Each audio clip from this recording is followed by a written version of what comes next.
Hello, I'm John Bachman. As Steve mentioned, right now police are on the scene of a reported high school shooting just north of Seattle, Washington. Local media outlets say at least 2 people have been airlifted to the hospital. We're hearing a lot of reports, maybe more victims than that. We're also hearing that the shooter may be dead. This is Pilchuck High School. You can see the students being evacuated right there.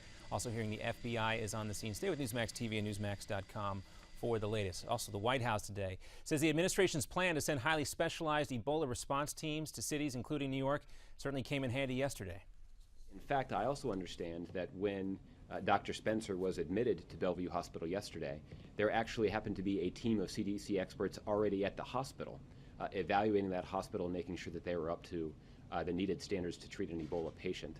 Dr. Craig Spencer remains in an isolation unit at Bellevue Hospital in the city. He started showing symptoms late yesterday morning, about a week after returning to the U.S. from Guinea, where he was treating Ebola patients. Mayor Bill de Blasio says New Yorkers should not be too concerned about getting the virus. New Yorkers who have not been exposed to an infected person's bodily fluids are simply not at risk. And there's no reason for New Yorkers to change their daily routine in any way. De Blasio says a team of disease detectives are retracing Spencer's steps around the city before he went into the hospital.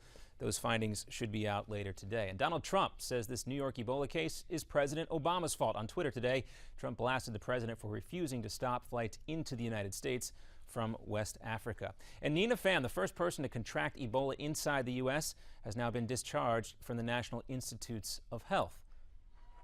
Here you see the Dallas nurse being declared free of the disease today, walking out of the hospital. Doctors conducted several tests and say the 26-year-old is doing remarkably well. This ordeal, I have put my trust in God and my medical team. I am on my way back to recovery, even as I reflect on how many others have not been so fortunate.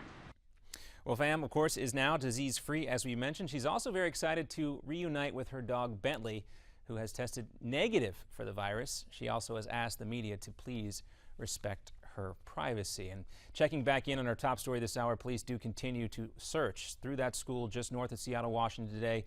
We're seeing some live footage coming here. Police now saying that the shooter is dead.